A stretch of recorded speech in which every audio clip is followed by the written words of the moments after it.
Viewers, हम पढ़ रहे हैं कक्षा 10वीं विज्ञान विषय का अध्याय 1 रासायनिक अभिक्रियाएं एवं समीकरण। इस पाठ को अच्छे से समझकर फिर हम क्वेश्चन आंसर करेंगे और इसके साथ ही विज्ञान विषय की संपूर्ण तैयारी करने वाले हैं। तो इसी प्रकार के और वीडियो देखने के लिए चैनल को सब्सक्राइब कीजिए। तो शुरू करते हैं। रासायनिक अभिक्रिया एवं समीकरण।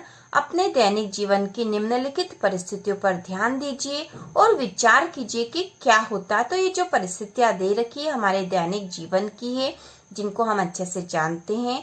जैसे है गर्मियों में कमरे के ताप पर दूध को खुला छोड़ दिया जाता है। तो आपको पता ही होगा कि गर्मी में जब दूध को खुला छोड़ देंगे तो क्या हो जाएगा। हम सामान्य तौर पर बोलते हैं कि दूध फट गया है।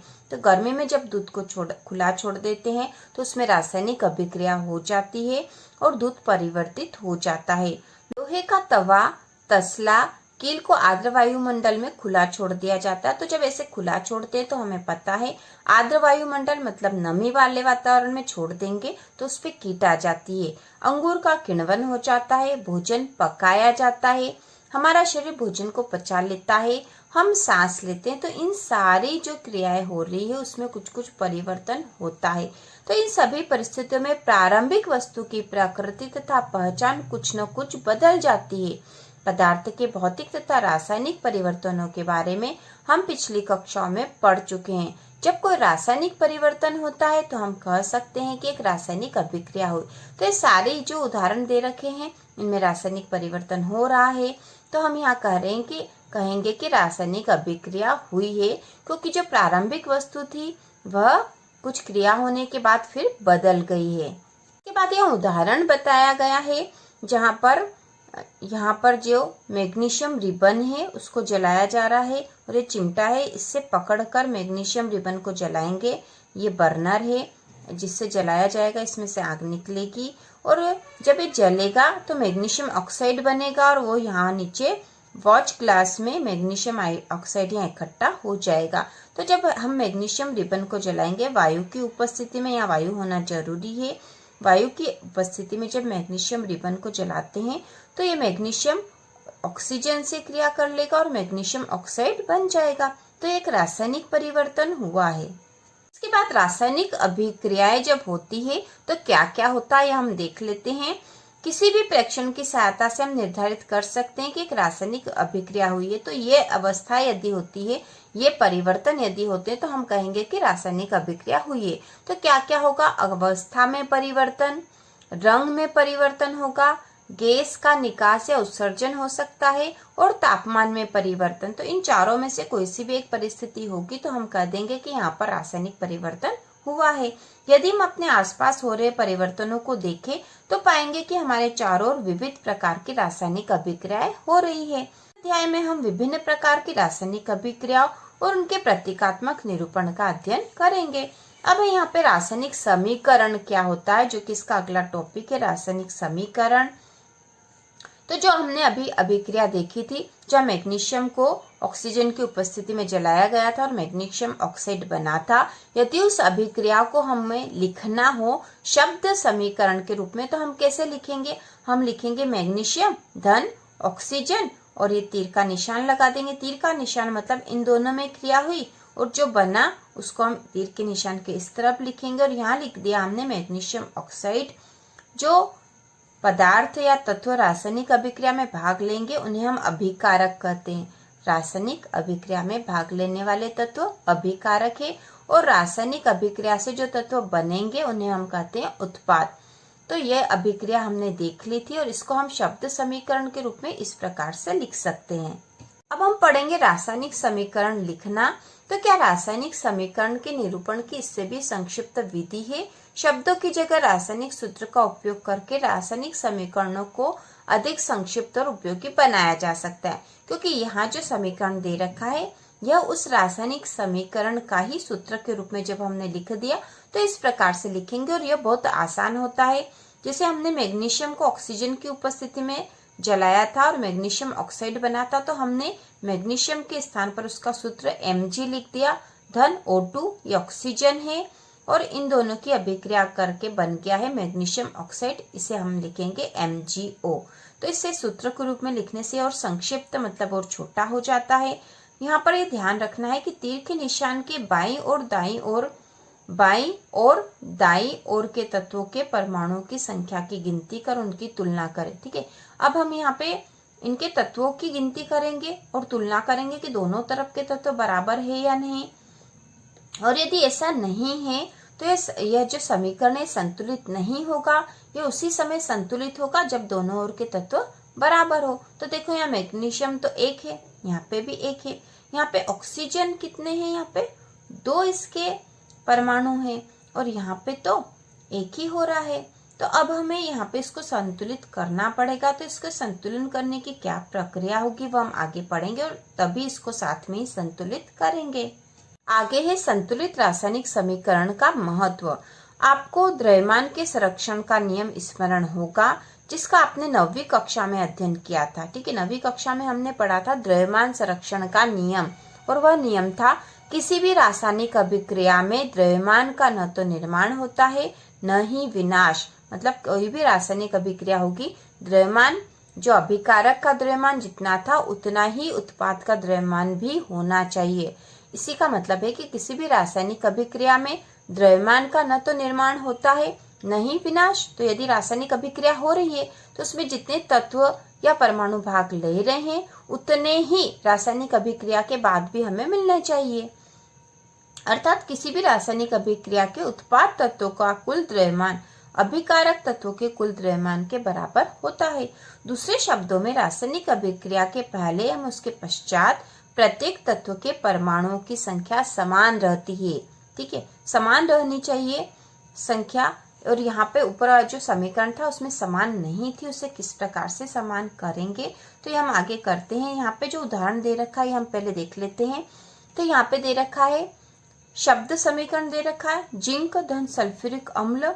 यहाँ पे एक रासायनिक अभिक्रिया यह भी करवाई थी उदाहरण में। जिंक में जब सल्फ्यूरिक अम्ल मिलाएंगे तो जिंक सल्फेट बन गया और हाइड्रोजन गैस निकलेगी। तो यह जो शब्द समीकरण है इसको हम सूत्र के रूप में कैसे लिख देंगे, तो जिंक की जगह जिंक का सूत्र Zn, सल्फ्यूरिक अम्ल हम लिखते हैं H2SO4 सल्फ्यूरिक अम्ल होता है, और इनकी अभिक्रिया से बना है जिंक सल्फेट ZnSO4 धन हाइड्रोजन, तो हाइड्रोजन को हम लिखते हैं H2। तो इस समीकरण में तीर के निशान के दोनों ओर के तत्वों के परमाणु की संख्या की तुलना करें। तो हम तुलना करते हैं इसकी दोनों ओर के तत्वों की, क्योंकि यहाँ पे यदि द्रव्यमान संरक्षण का नियम है तो अभिक्रिया में जितने तत्वों ने भाग लिया या जितना द्रव्यमान था उसके बाद में भी उतना ही होना चाहिए। अभिक्रिया के अभिकारक में परमाणुओं की संख्या और उत्पाद में परमाणुओं की संख्या की जब हमने तुलना करी तो Zn अभिकारक में 1 था, मतलब अभिक्रिया में भाग लेने वाले में भी 1 था, और उसके बाद जो उत्पाद बना उसमें भी 1 ही था। हाइड्रोजन के जो परमाणु थे 2 थे और बाद में भी 2 ही थे, और सल्फर के 1 है और अभिक्रिया के बाद भी 1 है, ऑक्सीजन के 4 है और अभिक्रिया के बाद भी 4 है। मतलब ये एक संतुलित रासायनिक समीकरण है। बाद यहाँ एक उदाहरण दे रखा है, एक समीकरण बता रखी है और इसे हमें संतुलित करना है। तो समीकरण है Fe होता आयरन धन H2O पानी है, इससे बन गया है Fe3O4 धन H2। तो इस समीकरण को हम संतुलित करेंगे, तो हम पहले कॉपी में कर लेते हैं। ठीक है, तो यहाँ जो रासायनिक समीकरण दे रखा है Fe धन H2O और इनकी अभिक्रिया हुई बन गया है Fe3O4 धन H2, इसे हम संतुलित करेंगे। तो संतुलित करने के लिए सबसे पहले हम जो अधिक परमाणु वाला है उसे देख लेते हैं। तो अधिक परमाणु किसके हैं, ठीक है, यहाँ पे देखो अधिक परमाणु वाला हम उत्पाद, ठीक है, उत्पाद या अभिकारक किसी में से भी ले सकते हैं। तो सबसे ज्यादा ऑक्सीजन है, ऑक्सीजन यहाँ 4 है और यहाँ ऑक्सीजन 1 ही हो रही, तो सबसे पहले हम इसे संतुलित कर लेंगे। तो संतुलित करने के पहले हम यहाँ पे एक ये डिब्बे जैसा बना देंगे, और इसका कारण यह है कि यहाँ जो अभिक्रिया में भाग ले रहे हैं, जो उत्पाद बना है, उसके हम परमाणु संरचना में कोई परिवर्तन नहीं करेंगे। जैसे H2 है तो H2 हमेशा इसी रूप में रहता है, तो हम यहाँ पे 2 से 3, 4 या 5 नहीं कर सकते। इसी प्रकार जैसे O4 है तो ये इसकी एक परमाणु संरचना है और यहाँ पे O4 ही रहेगा हमेशा, तो हम यहाँ पे कोई परिवर्तन नहीं करेंगे। हम केवल आगे, ठीक है, आगे जहाँ यहाँ पे इनके तत्वों की संख्या को कम या ज्यादा करके परिवर्तन कर सकते हैं। यहाँ आगे के तत्वों की संख्या में परिवर्तन करके इसे संतुलित करेंगे। तो देखो यहाँ पे O4 है, और यदि हमें यहाँ पे भी हमें ऑक्सीजन 4 चाहिए, यहाँ 4 है तो यहाँ पे भी 4 चाहिए ऑक्सीजन, लेकिन हम यहाँ तो कोई परिवर्तन नहीं कर सकते, तो हम इसके आगे यहाँ 4 लिख सकते हैं। तो चलो लिख लेते हैं। तो ये हमने लिख लिया Fe धन 4 H2O हो गया। ठीक है, अब ऑक्सीजन 4 हो गया है, और इससे बन गया है Fe3O4 धन H2। ठीक है, तो ऑक्सीजन तो हमने 4 कर लिया सबसे पहले। अब इसके बाद हम किसको करेंगे, आयरन को, Fe को। Fe3 है, और यहाँ पे तो Fe एक ही है, तो इसको 3 करने के लिए हम यहाँ 3 लिख देंगे। तो 3Fe यहाँ पे भी हो गया, 3Fe यहाँ पे भी हो गया, तो Fe3O4 बराबर हो गया है। यहाँ पे O4 भी हो गया हमारे पास। अब हम हाइड्रोजन देखते हैं, तो यहाँ पे हाइड्रोजन कितने हैं, 2 हैं, 2 इसके परमाणु हैं, और यहाँ पे तो हाइड्रोजन कितना है, 4 दूना 8। ठीक है, इसको इस तरह से गिनेंगे, H2 है और ये 4 है, तो ये कितने हो जाएंगे, 8 हो जाएंगे। ठीक है, तो हमें तो 8 चाहिए। अब तो हम क्या करेंगे, यहाँ पर यदि हम इसके आगे 4 लिख दें तो 4 दूना 8 ये भी हो जाएगा। तो देखो ये हो जाएगा 3Fe धन 4 H2O, और इससे बन जाएगा Fe3O4 तो है ही सही।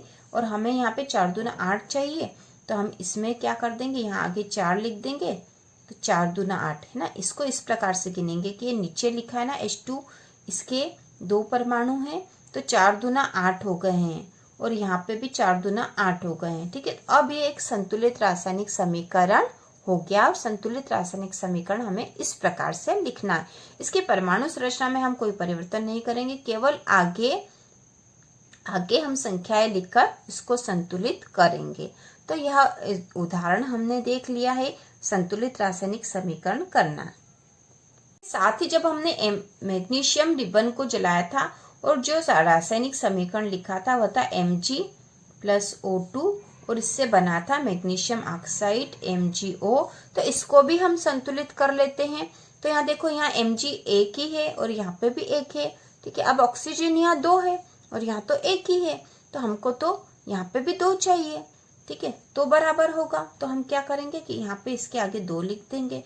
तो ऑक्सीजन तो 2 हो गया, लेकिन यहाँ Mg भी 2 हो गया, तो अब हमें Mg को भी 2 करना पड़ेगा, तो यहाँ 2 लिख देंगे। तो इस प्रकार से अब यह संतुलित रासायनिक समीकरण हो गया है, क्योंकि समीकरण या रासायनिक अभिक्रिया में भाग लेने वाले जो अभिकारक है उनके परमाणुओं की संख्या और जो उत्पाद बने हैं उनके परमाणुओं की संख्या बराबर हो गई है।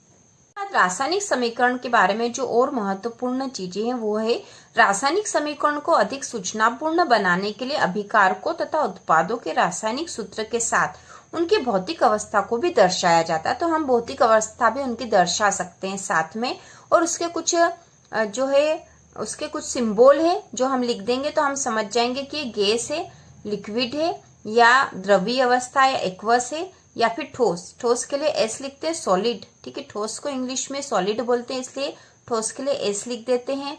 गैस के लिए जी लिखते हैं, और द्रव मतलब यदि वो लिक्विड में है तो उसके लिए एल लिखते हैं, लिक्विड। और एक्वस मतलब वो जलीय अवस्था में है। तो यहाँ पे लिखा है कि रासायनिक समीकरण को अधिक सूचनापूर्ण बनाने के लिए अभिकारकों तथा उत्पादों के रासायनिक सूत्र के साथ उनकी भौतिक अवस्था को भी दर्शाया जाता है। अभिकारकों तथा उत्पादों की गैस, द्रव, जलीय तथा ठोस अवस्थाओं को क्रमशः जी, एल, एक्वस, एक्यू तथा एस से दर्शाया जाता है। अभिकारक या उत्पाद जब जल में घोल के रूप में उपस्थित होते हैं तब हम एक्वस लिखते हैं। एक्यू कब लिखेंगे? जब अभिकारक या उत्पाद जल में घोल के रूप में है। ठीक है, तो एक्वस लिख देंगे एक्यू। और गैस यदि वो गैसीय अवस्था में है, एल जब वो लिक्विड या द्रव अवस्था में है, और एस तब जब लिखेंगे जब वो ठोस अवस्था में है। तो यहाँ पे एक रासायनिक समीकरण दे रखी है। तो यहाँ पे जैसे लिखा है Fe, एस लिखा, एस मतलब ये सॉलिड है, ठोस अवस्था में है। H2O जो है गैस अवस्था में है यह, और यहाँ पे जो Fe3O4 बना है सॉलिड है, ठोस अवस्था में है, और H2 जो गैस बनी है गैस है, जी गैसीय अवस्था में है। तो इस प्रकार से भी लिख सकते हैं। और कभी कभी अभिक्रिया की परिस्थितियां जैसे ताप, दाब, उत्प्रेरक आदि को भी तीर के निशान के ऊपर या नीचे दर्शाया जाता है। तो इससे हम बता सकते हैं कि रासायनिक अभिक्रिया के लिए कितना तापमान चाहिए था, तो तापमान दर्शाते हैं। और उस रासायनिक अभिक्रिया जब हो रही है उस समय किस किस की उपस्थिति थी वह भी दर्शा सकते हैं। जैसे पहले तो यहाँ पे जो एक उदाहरण दे रखा, CO गैसीय अवस्था में, H2 भी गैसीय अवस्था में और इससे बन गया CH3OH, ये लिक्विड अवस्था में है।